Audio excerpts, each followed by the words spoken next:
A obediência é tão maravilhosa. Foi pela obediência que Jesus salvou o mundo, que quando eu recebi aquela ordem de não celebrar a missa em público, que foi que eu fiz?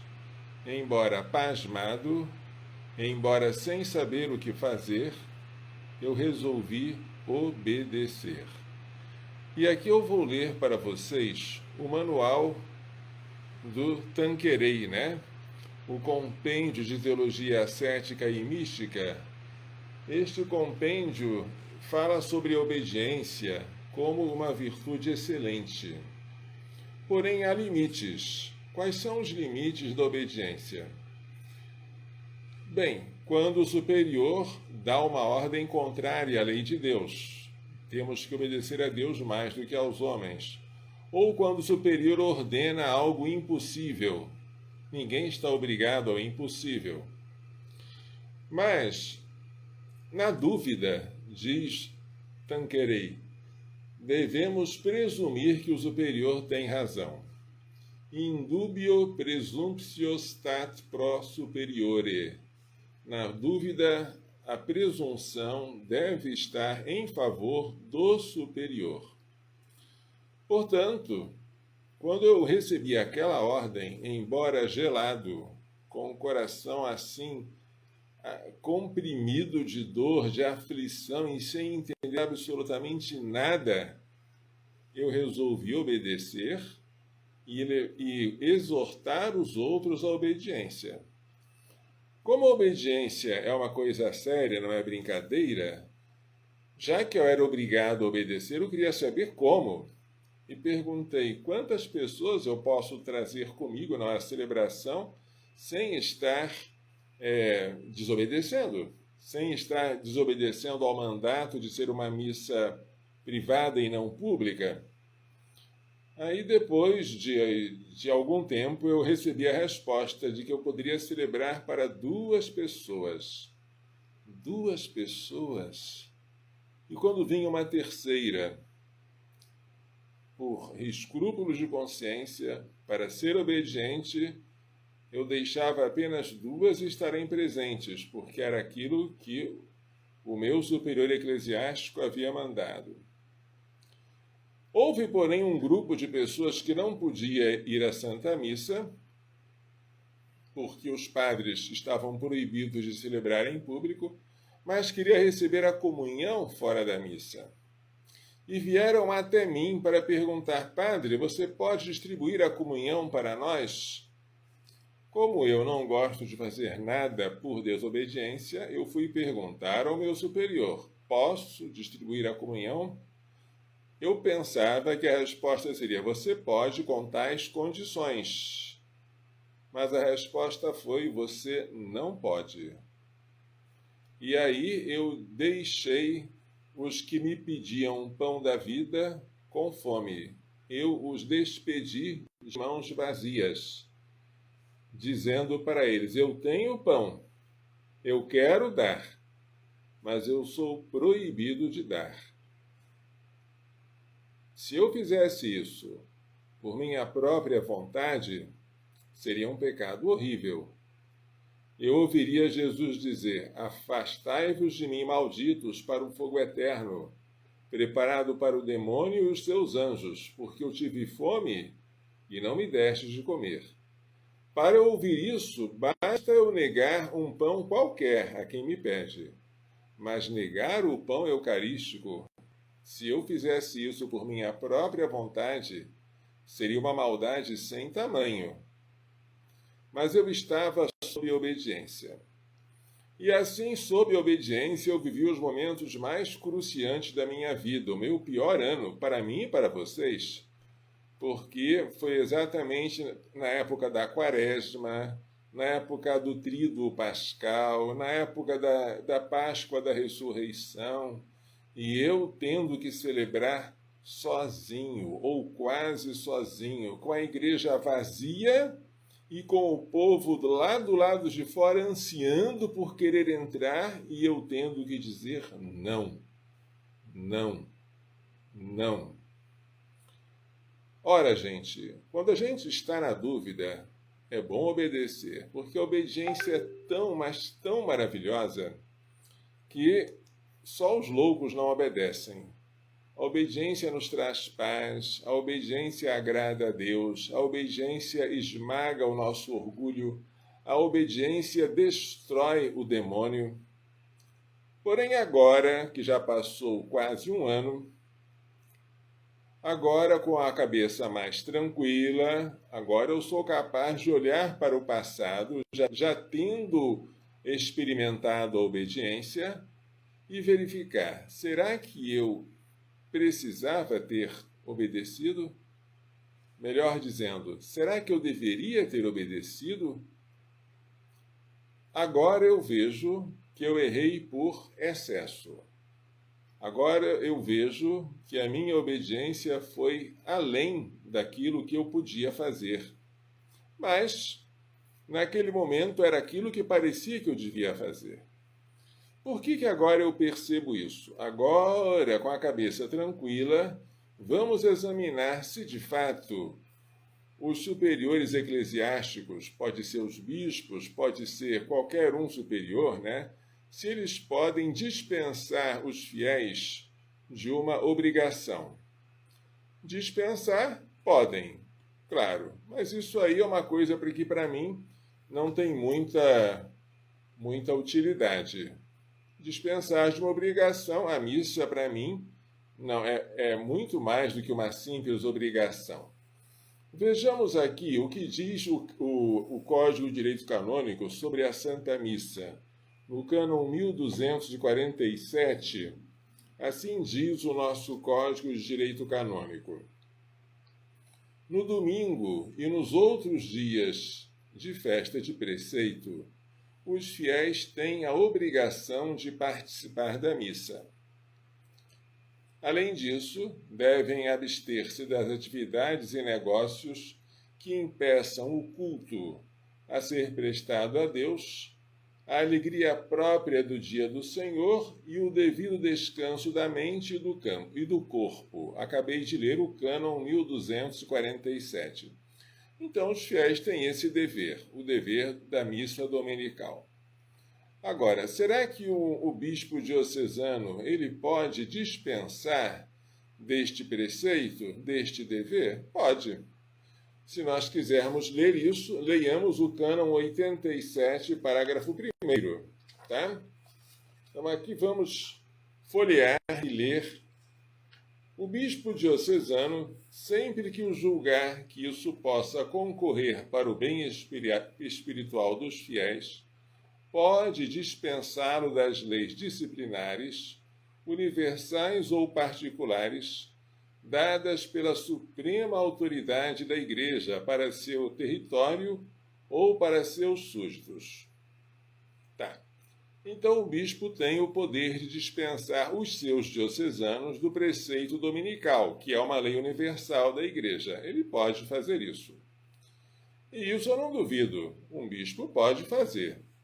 A minha dúvida é outra. Será que o bispo, além de dispensar do dever de ir à missa, supondo, o que eu não acredito, que ir à missa seria uma ocasião de contágio para a Covid-19? Vamos imaginar. O bispo pode dispensar. Agora a minha pergunta é outra. O bispo pode proibir os fiéis de ir à Santa Missa? O bispo pode obrigar os padres da sua diocese a proibir os fiéis de entrarem na igreja? Essa é uma questão bem diferente de dispensar de um preceito. Porque se a Santa Missa fosse apenas um dever, dispenso do dever. Mas se além disso ela é um direito, aí eu quero saber, e isso é muito importante, se um bispo pode privar os fiéis do seu direito. Então vamos ler alguns cânones que tratam dos direitos dos fiéis, tá? O cânon 213 diz o seguinte: os fiéis têm o direito de receber dos pastores sagrados, dentre os bens espirituais da Igreja, principalmente os auxílios da palavra de Deus e dos sacramentos. Os sacramentos, que são 7, batismo, confirmação, eucaristia, penitência, unção dos enfermos, ordem e matrimônio, são um direito. Os fiéis têm o direito de receber das mãos dos pastores sagrados. Direito é direito. Compete, vou ler agora o 223, parágrafo 2º. Compete à autoridade eclesiástica em vista do bem comum regular o exercício dos direitos que são próprios dos fiéis. Cânon 223, parágrafo 2º. Este cânon tem um comentário aqui do Padre Jesus Hortal. O Padre Jesus Hortal, que é um grande canonista, e foi ele quem fez as notas de rodapé desta edição do Código de Direito Canônico, que todos nós usamos, não é? O Padre Jesus Hortal, comentando o cânon 222, parágrafo 2º, ele diz: a faculdade que compete à autoridade eclesiástica não é arbitrária, mas em função unicamente do bem comum. Além disso, a mesma autoridade não pode suprimir, mas apenas regulamentar o uso dos direitos dos fiéis. Então, se os fiéis têm direito à Santa Missa e têm direito à comunhão eucarística, a Santa Missa como sacrifício, comunhão eucarística como sacramento. O que o bispo pode fazer é regulamentar, mas não pode suprimir. Imagine que o bispo dissesse: olha, de hoje em diante os padres vão poder celebrar a missa para o povo, porque é um direito deles, na presença do povo, mas com tais condições. E as condições fossem bastante estranhas, parecessem condições irrazoáveis, eu deveria obedecer, porque não cabe a mim desobedecer porque acho que a ordem não é a melhor de todas ou porque ela é irrazoável. Não. Se o bispo me manda sair daqui e me transfere para uma paróquia lá longe, onde eu não vou ter acesso às pessoas que eu tenho aqui, e que, na minha opinião, vai ser um desastre pastoral, eu não posso argumentar isso para não obedecer. Se a ordem é irrazoável, mas não é pecaminosa, obedeço. Então, se o bispo dissesse: olha, você vai celebrar a missa, mas só vai celebrar a missa campal. A missa não vai poder mais ser feita dentro da igreja, vai ser feita ao ar livre. Todo mundo vai poder participar, mas vai ter que ser lá fora. É uma ordem estranha. Poderíamos até dizer irrazoável, mas não é impossível. Dá para fazer. E não priva os fiéis dos seus direitos, apenas regulamenta o modo de eles exercerem esses direitos. Tá bom, eu seria obrigado a cumprir. Regulamentar o uso do direito é uma coisa, suprimir o direito é outra, bem diferente. Mas será que o fiel tem o direito à comunhão? O cânon 912 é taxativo. Qualquer batizado não proibido pelo direito pode e deve ser admitido à Sagrada Comunhão. Pode e deve. Eu, padre, não posso negar. Será que eu posso? Vejamos o que diz aqui o cânon 915. O cânon 915 diz àqueles que o padre pode e deve negar a comunhão: não sejam admitidos à Sagrada Comunhão os excomungados e os interditados depois da imposição ou declaração da pena, e os outros que obstinadamente persistem no pecado grave manifesto. Pecado grave manifesto seria, por exemplo, a pertença à maçonaria, o fato de viver divorciado e recasado, o fato de você estar... qualquer pecado grave, manifesto, seja público, e a pessoa vai para comungar, o padre tem o dever de não dar a comunhão. Fora isso, o padre não pode negar. É um direito dos fiéis.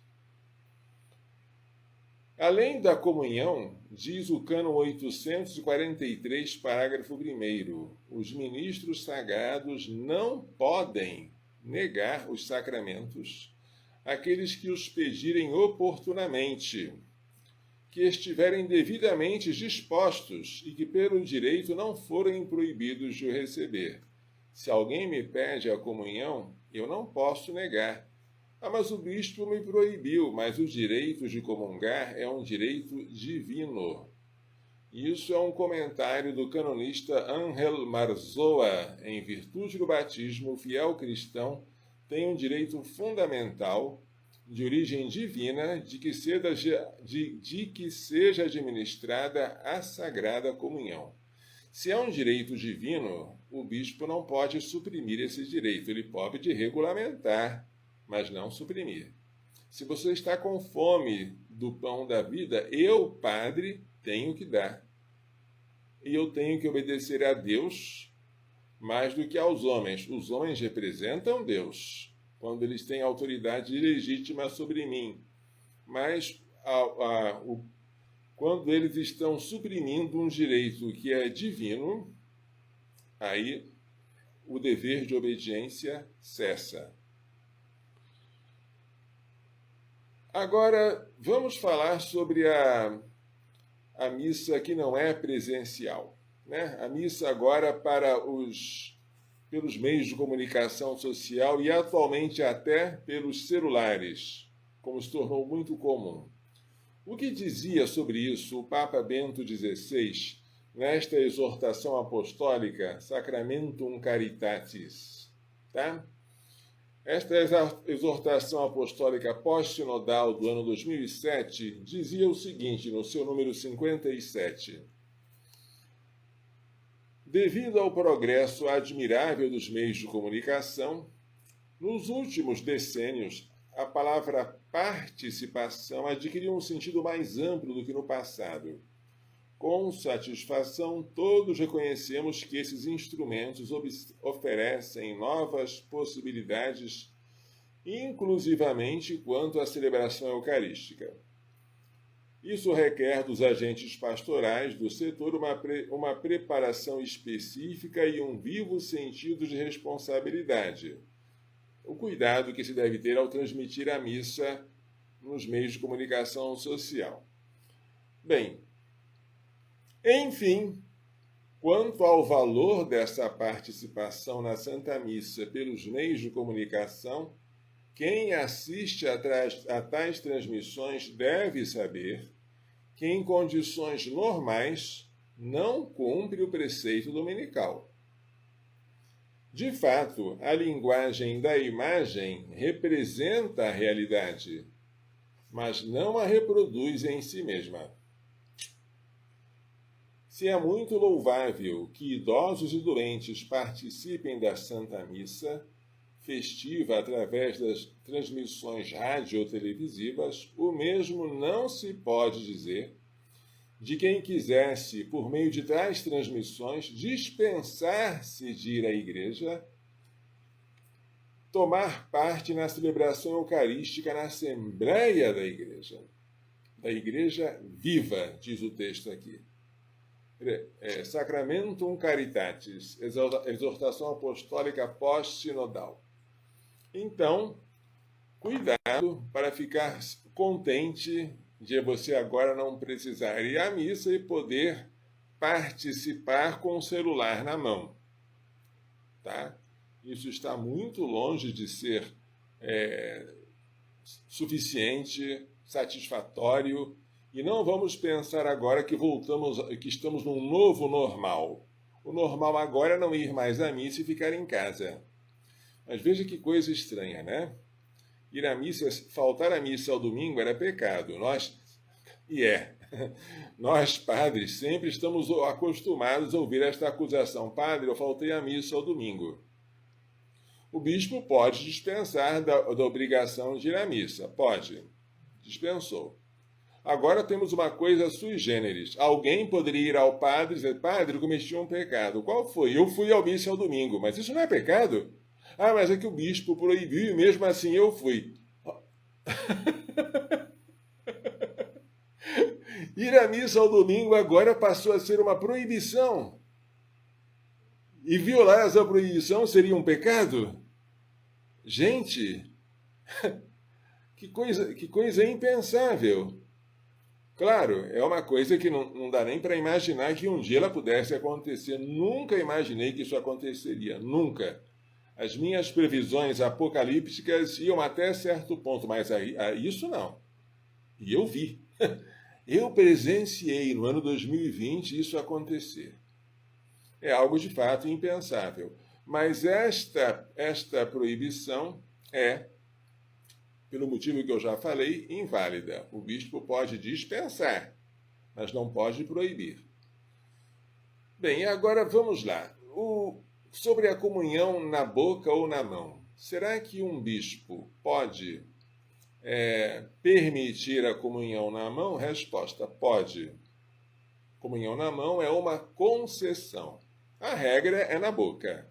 A comunhão na mão foi uma faculdade que foi admitida pelo Papa Paulo VI. Se as conferências episcopais quisessem, e se o bispo diocesano aceitasse. É uma concessão. O bispo pode, não é obrigado, ele pode dar a comunhão na mão, com todos os perigos que ela acarreta, de fragmentos, né? Tantas de profanações. Tá. Agora, a pergunta é, será que ele pode proibir a comunhão na boca? Resposta: não pode. Aí não pode. Aí acaba a autoridade do bispo. Por quê? Agora eu vou ler a instrução Redemptionis Sacramentum. Esta instrução aqui de 2004 sobre os abusos na Eucaristia, não é? Diz no seu número 92, embora todo fiel tenha sempre o direito de receber a sua escolha a Santa Comunhão na boca, sempre você tem o direito de receber a comunhão na boca. Está escrito aqui na Redemptionis Sacramentum de 2004, João Paulo II. É um direito do fiel. Não é um favor que o padre faz a você, não, nem o bispo. É um direito seu. Nas regiões onde a Conferência dos Bispos, com a confirmação da Sé Apostólica, permitiu, se um comungante quiser receber o sacramento na mão, seja-lhe distribuída a Sagrada Hóstia. É uma concessão. Se houver perigo de profanação, não se deve distribuir a Sagrada Comunhão na mão dos fiéis. Então, se houver perigo, nem na mão se deve dar. Agora, proibir na boca, jamais. A Redemptionis Sacramentum abomina. É fora de cogitação proibir a comunhão na boca, porque ele é o meio ordinário, o meio bimilenar de dar a comunhão, e com a patena, que não foi abolida, o uso da patena ainda é obrigatório, consegue-se coletar, recolher as partículas e impedir que elas caiam, o que é maravilhoso. Certo? Esta instrução aqui interessante, a Redemptionis Sacramentum, ela foi publicada em 2004, dando aos fiéis o direito de recorrer ao Papa diretamente, caso visse algum abuso. Todo católico, seja sacerdote, diácono ou fiel leigo, tem o direito de representar queixa contra algum abuso litúrgico ao bispo diocesano ou ordinário competente, aquele equiparado pelo direito, ou à Sé Apostólica, em virtude do primado do Romano Pontífice. Se você quiser, você pode ir ao Papa para se queixar de um padre. Entretanto, é bom que a comunicação ou queixa seja, no que for possível, apresentada primeiramente ao bispo diocesano. Faça-se isso sempre em espírito de verdade e caridade, antes de eu reclamar do bispo ao Papa, que primeiro eu passe pelo bispo. É o que diz aqui a Redemptionis Sacramento número 184. Que zelo o Santo Padre dá à Santíssima Eucaristia, não é? Bem, então, dar comunhão na mão, o bispo não pode obrigar. E as ordens, nesse sentido, são nulas, porque contrariam um direito superior a ele, que é o da Igreja Universal. A Igreja Universal não dá ao bispo essa faculdade de proibir comunhão na mão. Dá a faculdade de proibir comunhão na boca. Dá a faculdade de permitir na mão, mas de proibir na boca, não.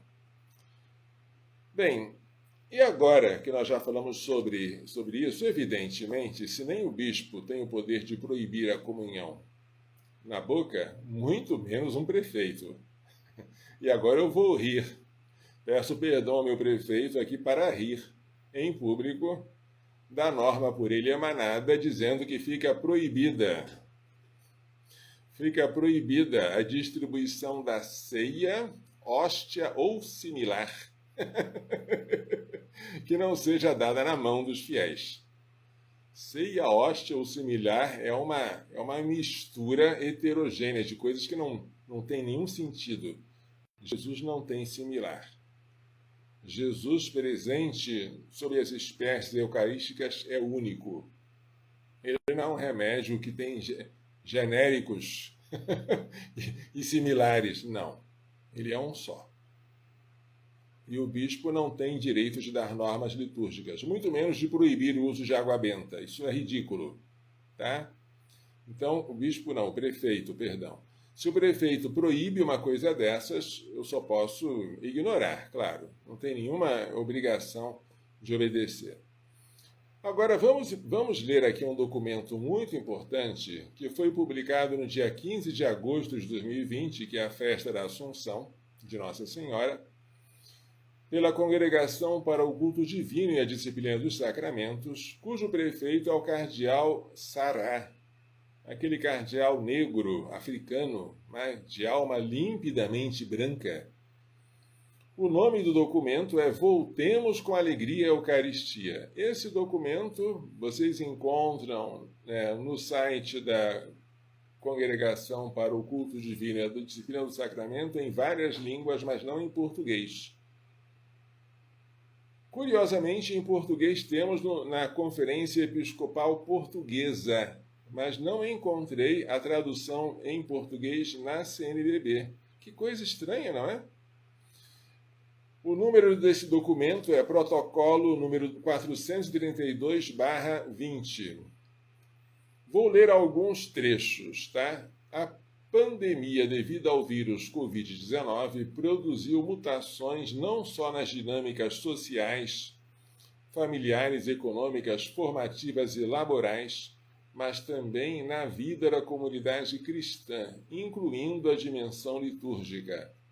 Para impedir o contágio do vírus, tornou-se necessário um rígido distanciamento social, que teve repercussões sobre um aspecto fundamental da vida cristã, onde 2 ou 3 estão reunidos em meu nome, aí estou eu no meio deles. Mateus 18, 20. Eram assíduos ao ensino dos apóstolos, à união fraterna, à fração do pão e às orações. Todos os crentes viviam unidos e possuíam tudo em comum. Citações dos Atos dos Apóstolos.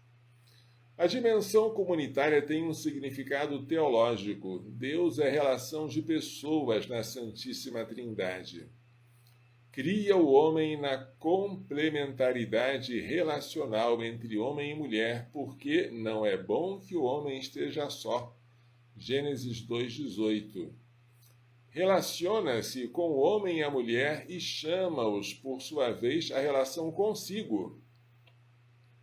Como bem intuiu Santo Agostinho, o nosso coração está inquieto enquanto não encontra Deus e nele repousa. Confissões de Santo Agostinho, capítulo 1, versículo 1.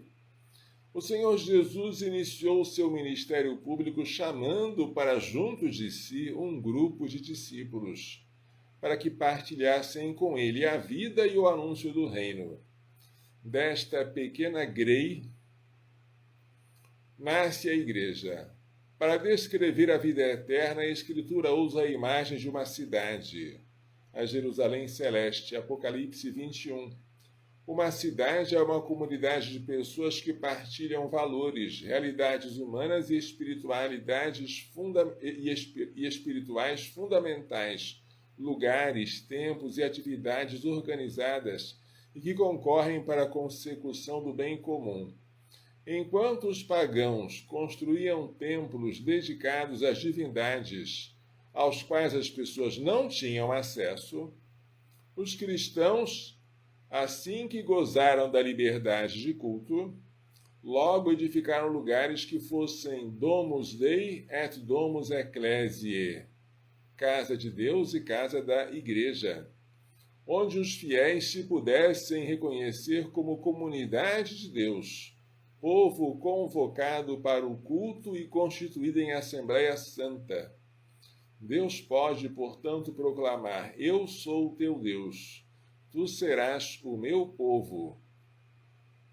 O Senhor mantém-se fiel à sua aliança, e Israel torna-se por isso mesmo morada de Deus, lugar santo da sua presença no mundo. Por isso, a casa de Deus supõe a presença da família dos filhos de Deus. Também hoje, na oração e dedicação de uma nova igreja, o bispo pede que ela seja o que por sua natureza deve ser. Agora uma citação do ritual de dedicação de uma nova igreja. Seja esta casa lugar para sempre santificado.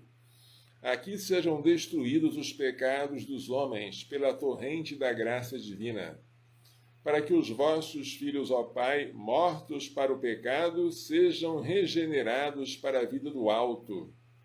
Aqui os vossos fiéis, reunidos em volta da mesa do altar, celebrem o memorial da Páscoa e sejam alimentados no banquete da palavra e do corpo de Cristo.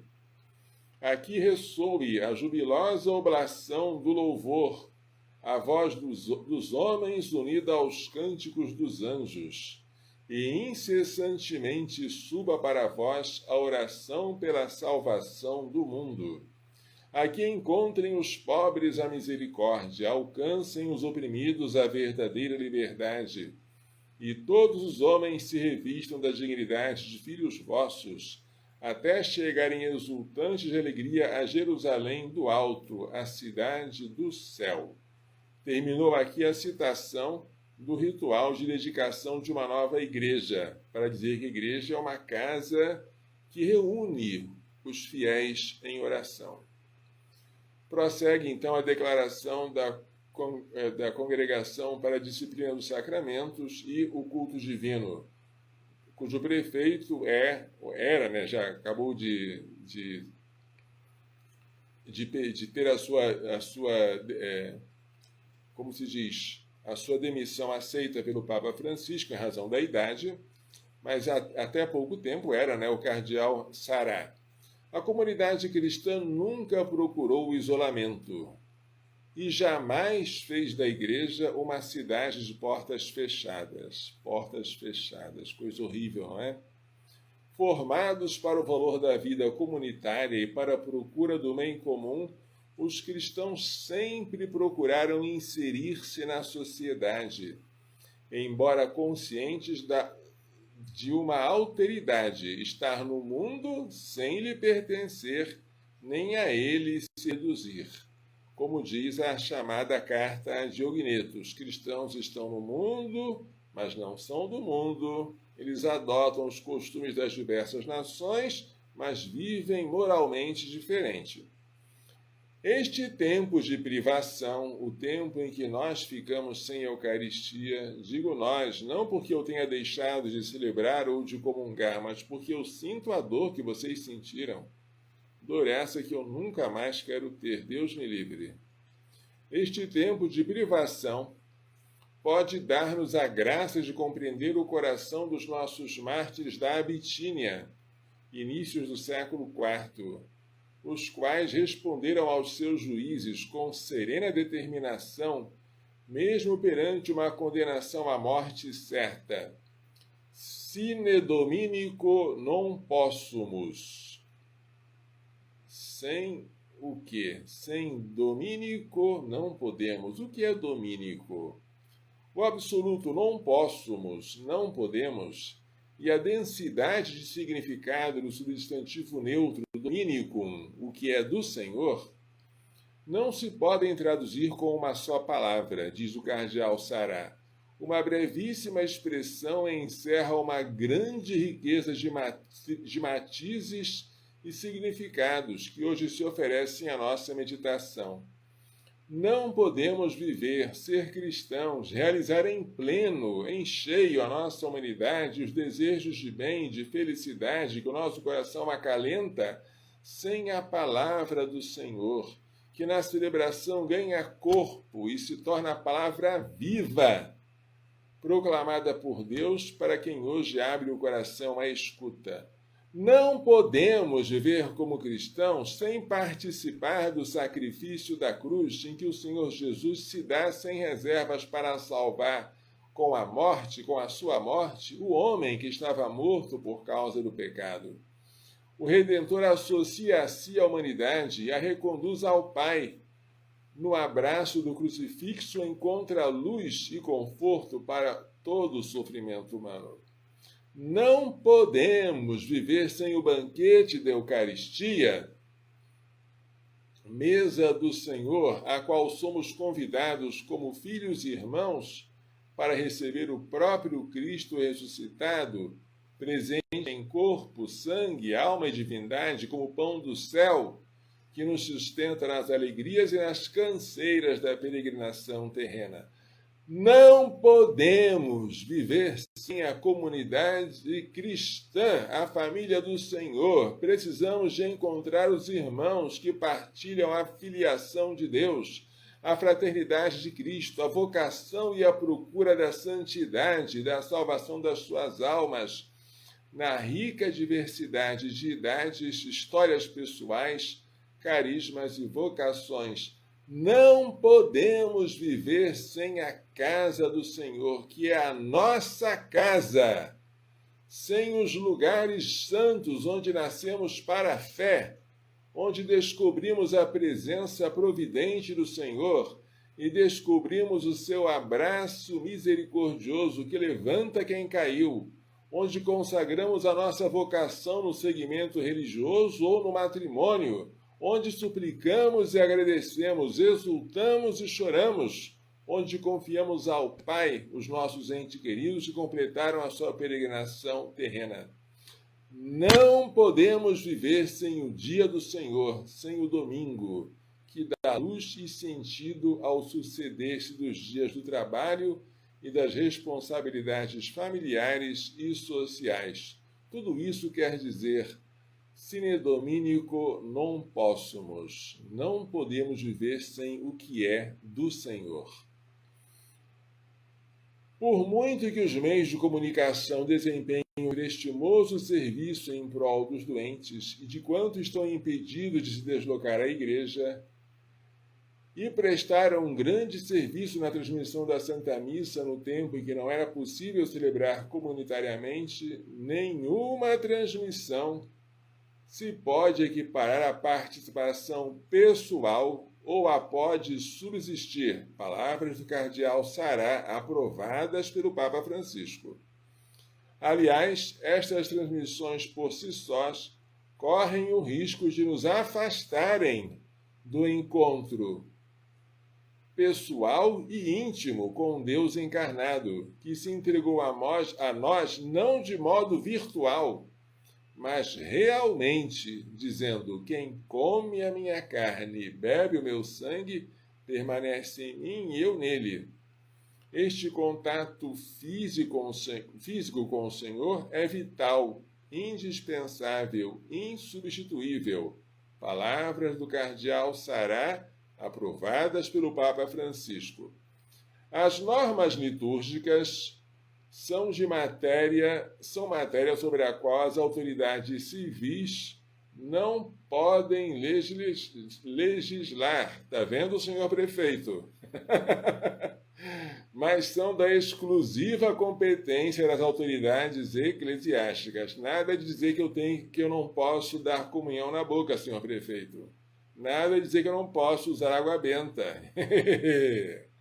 Cada macaco no seu galho. Reconheça-se aos fiéis o direito de receber o corpo de Cristo, direito, hein? E de adorar o Senhor presente na Eucaristia nos modos previstos, sem limitações que chegam mesmo a ir além do previsto pelas normas higiênicas emanadas pelas autoridades públicas ou pelos bispos. O que eu li foi apenas um pedaço do documento Voltemos com Alegria à Eucaristia, né? Da Congregação para o Culto Divino e a Disciplina dos Sacramentos, de 15 de agosto de 2020. Vocês podem fazer pesquisa e encontrar em português. O que eu estou lendo é a tradução dos bispos de Portugal. Tá? Então, para fechar isso tudo, nós estamos vivendo um período em que essa epidemia, até hoje, nunca me causou nenhum tipo de medo. Desde o início, o único medo que eu tive é de ver as pessoas com medo. E o único medo que até hoje eu tenho é de ver pessoas privadas dos sacramentos, porque morrer todos nós vamos, de uma doença ou de outra. Mas morrer sem a Eucaristia é absurdo. Privar os velhinhos, que são os mais vulneráveis, os mais sedentos da Eucaristia, de ir à igreja, inimaginável. Repito, um bispo pode propor, pode regulamentar o exercício de um direito, mas não pode suprimir um direito. Eu, padre, também não posso. Direito é direito, direito não se suprime, pode se regulamentar, suprimir não. O bispo pode dispensar da obrigação de ir à missa, mas não pode dispensar do direito que você tem de ir à missa. Estou falando para todos os bispos de toda a parte do mundo, uma vez que estas normas foram quase que universais. Eu fiquei procurando um que fizesse a diferença. Houve já ocasiões em que os bispos pareciam todos loucos, por exemplo, na época do arianismo, em que um bispo, o bispo de Alexandria, Santo Atanásio, parecia ser o único, né? Que ainda era uma voz em defesa da divindade de Cristo, o que lhe custou 4 vezes ser exilado. Nossa! Lembremos que quando o rei Henrique VIII, na Inglaterra, quis fundar uma igreja só para si, a igreja anglicana, e queria obrigar os bispos a assinarem um ato de supremacia pelo qual reconheciam que o rei era o chefe da igreja, houve um bispo, São João Fischer, que rejeitou até a morte. Um. E os outros? Houve também São Tomás Moros, mas ele não era bispo, ele era leigo. E os outros? Os outros tentavam persuadir São João Fischer a não ser tão obtuso, a não ser tão intransigente, a fazer alguma coisinha que desse para agradar ao rei e salvar a sua vida também. Mas ele foi até o fim e morreu mártir, é santo. Nesses dias de hoje, está faltando essa figura.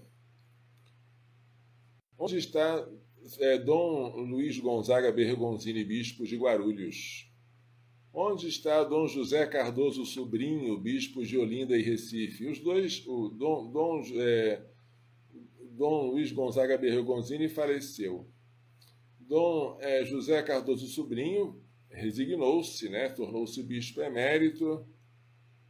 Esses 2 bispos receberam o prêmio Von Galen, um prêmio dado pela Human Life International pelo seu heroísmo pró-vida. O Brasil precisava de ter um novo Atanásio, e foi este título que ganhou Dom Manuel Pestana quando ainda era jovem, que me atraiu aqui para o Centro-Oeste. Eu morava no Rio de Janeiro, ouvi falar de alguém que se destacava aqui em Anápolis pela sua ortodoxia, pela sua fidelidade ao Papa e pela sua coragem. Deixei a cidade maravilhosa que é o Rio de Janeiro para vir aqui para Anápolis. Foi a santidade, sobretudo a santidade e a coragem do Manuel Pestana Filho, que me trouxeram para cá. Mas nesses dias de hoje, o que me assusta é que eu procuro e não enxergo. É verdade que existe um outro bispo ordenado por Dom Manuel Pestana, que é Dom Atanásio Schneider. Quando eu cheguei a Anápolis, ele era ainda diácono, era o irmão Antônios. Depois ele se ordenou pelo Dom Pestana como padre Atanásio e depois foi ordenado, foi sagrado bispo. Mas ele vive no exterior, né? Foi bispo auxiliar de Karaganda. Então, mas ele tem falado de maneira bastante categórica sobre essa crise que está acontecendo de perda da visão sobrenatural, desse medo apavorante de morrer, como se a vida material valesse tanto assim. E se como a vida eterna não valesse nada, porque você está privando os fiéis daquilo que nos dá a garantia da ressurreição, que é Jesus Eucarístico. É realmente alguma coisa de louco. Eu só posso dizer aos senhores bispos, com todo o meu respeito que eu devo a eles, porque eu sou súdito: Pai, perdoa-lhes. Eles não sabem o que fazem.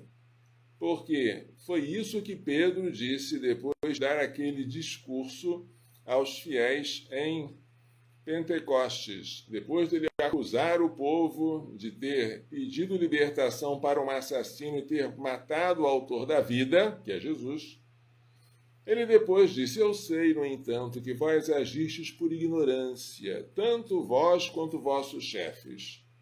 E aí ele exorta o povo à penitência. Assim eu sei que a quantidade imensa de padres que aderiu a essas coisas e também de bispos que baixaram a cabeça às normas do governo, até se anteciparam a elas, proibindo as coisas que o governo não tinha proibido. Essa quantidade é enorme.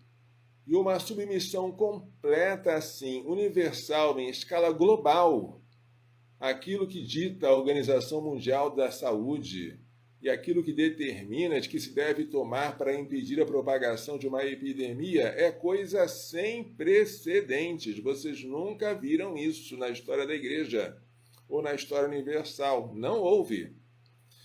Eu esperava ver muitas coisas no futuro, quando eu era pequeno, em termos de perseguições. Mas isso aqui é absolutamente novo. Absolutamente. O que me assusta não é o vírus. Essa epidemia não é a pior, nem é a única. Já houve muitas outras bem piores do que essa. O que me assusta é o pavor que essa epidemia está gerando. O desejo de ficar com máscara o tempo todo. Máscara, socorro, se não usar máscara eu vou morrer. De ficar esfregando a mão com álcool toda hora. De ficar colocando os pés em água sanitária. De ficar dentro de casa e não sair por medo de que assim você vai contaminar o ar com o vírus. Gente, que coisa absurda. Não há ar mais puro do que aquele que você respira sem máscara. Sair de casa para pegar um sol que vai fazer com que você transforme a provitamina D em vitamina D é uma coisa sadia. Você estar no convívio dos outros faz com que você refresque a sua mente, porque você não consegue viver isolado para sempre com medo. Isso aí faz você endoidar, enlouquecer. E além disso, meus amigos, existe tratamento precoce para a Covid. Embora queiram dizer para nós que o tratamento precoce não existe, que você tem que mandar o paciente para casa tomar dipirona e esperar ele agravar até a época de ser internado e ser entubado até morrer, existe tratamento precoce. E eu sou testemunha, porque em janeiro eu participei de um acampamento da comunidade de Famílias Novas do Imaculado Coração de Maria, em uma das cidades do estado de São Paulo. Naquele acampamento, aproximadamente 25 pessoas pegaram os sintomas do Covid. Todas elas usaram tratamento precoce, incluindo pessoas com comorbidades e grupos de risco graves. E todas elas ficaram boas, nenhuma delas morreu, sem deixar sequelas. Quem diz que o tratamento precoce não existe, ou não funciona, ou é um charlatanismo, precisava estudar mais e deixar de consumir apenas as notícias que a OMS quer que você ouça e que os meios de comunicação filtram, porque eles não querem ver a eficácia que tem a ivermectina, a hidroxicloroquina, o zinco, a azitromicina, a vitamina D, se tomados na fase inicial, porque depois aí já é tarde demais. E quanto mais estas novas cepas estão sendo mais agressivas, mais necessidade de um tratamento precoce. Quando eu vejo aqui em Anápolis tanta gente indo para as UTIs, tanta gente sendo entubada e algumas morrendo e pedindo padre socorro. Tá bom, vamos. Mas precisava chegar a esse ponto, meu Jesus? Onde é que estão os médicos para dar o tratamento a que os pacientes têm direito? Nós temos que exigir das autoridades sanitárias que nos deem o tratamento correto, não o politicamente correto. O tratamento eficaz, que embora seja, como se diz, barato, seja universal, acessível a todo mundo, não interessa aos fabricantes de vacina. Não interessa aos que querem empurrar drogas caras e pelas quais o governo vai ter que pagar muito, e nós teremos que nos submeter a ser cobaias de vacinas não testadas e feitas em tempo recorde. Alguém está muito interessado em que você tome vacina e que você não tome os remédios que estão disponíveis aí há anos. Bem, isso foi só uma digressão. O fato é o seguinte: hoje, se eu recebesse a ordem de ser proibido de celebrar a Eucaristia para o público, uma ordem taxativa e categórica, e proibido de dar a comunhão, eu, agora, com a cabeça tranquila, depois de ter pensado, depois de ter passado por períodos de perplexidade, agora eu, sem escrúpulos de consciência, não obedeceria. Continuaria a celebrar a missa em público e dar a comunhão aos fiéis que me pedissem, porque agora eu tive tempo de pensar, tive tempo de amadurecer e cheguei à conclusão de que eu não tenho direito de privar os fiéis do seu direito. E aqueles que me mandam, que são meus legítimos superiores, a quem eu devo obediência e prometi obediência, eu devo obedecer nos limites da sua autoridade, na medida em que eles não privem os fiéis do direito divino e na medida em que eles não vão acima das normas universais da Santa Sé. Por isso, eu digo também para os padres, meus colegas de qualquer cidade ou estado do país, digo, se você sente essa angústia que eu sempre senti, fique tranquilo. Você, se não falar mal do seu bispo, se não incitar o povo a se revoltar contra o bispo, porque isso não é caridade, mas se você, apesar da ordem contrária do bispo, continuar celebrando para os fiéis em público e dando a comunhão, você não está pecando, nem está ofendendo a Deus. Digo isso sem nenhuma reserva, estou falando publicamente, porque eu não tenho nada para esconder. Assim como eu obedeci sem esconder nada, agora eu estou dizendo sem esconder que isto é uma matéria que não obriga a obediência. Tá? Isso serve para a minha tranquilidade, para a tranquilidade de vocês, padres, e para a tranquilidade dos fiéis que quiserem comungar, que quiserem ir à missa, estiverem com escrúpulos. Será que eu vou estar pecando por desobediência? Resposta: não estão pecando, porque a obediência, embora maravilhosa, ela tem os seus limites. Mas, por favor, não extrapolem os limites da obediência. Não pensem que esses limites são tão largos assim. Não, calma. Obedecer é tão maravilhoso, que deixar de obedecer é a exceção das exceções. Mas acredite, nós estamos nessa época. Receber da hierarquia eclesiástica proibição de celebrar a missa na presença dos fiéis e proibição de dar a comunhão é algo de fato inimaginável. É algo de fato louco. Chegamos a esse ponto. Mas esse ponto aí realmente está acima de qualquer competência de uma autoridade episcopal. Amemos os nossos bispos. Não falemos mal dele. Nem sequer digam, nem eu posso dizer. Se eu estivesse no lugar dele, eu não faria isso. Se eu estivesse no lugar de um bispo, eu receberia tantas pressões de um lado e do outro. Minhas orelhas estariam de tal modo cheias de coisas. A gente não pode dizer se naquele momento eu não mudaria de ideia, a gente não sabe. O que eu quero dizer, sem julgar os bispos, é que nós não temos o dever de obedecer quando eles dão tais ordens, certo? E é assim, com amor imenso à Igreja, que é uma reverência imensa àqueles que são sucessores dos apóstolos, é que eu quero me despedir de vocês dando essa tranquilidade. Peço perdão por a transmissão ter sido tão ruim, tão cheia de oscilações, e o que nós pudermos aproveitar dela, né? Vocês podem divulgar para as outras pessoas, né? Espero depois poder fazer uma melhor, com maior qualidade para o público. Então vamos terminar dando a bênção final. O Senhor esteja convosco.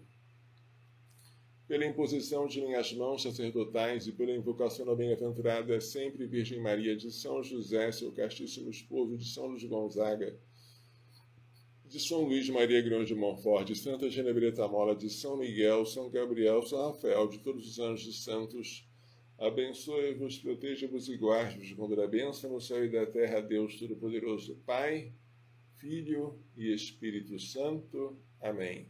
Glorioso São José, rogai por nós. Coração Imaculado de Maria, livrai-nos da maldição do aborto.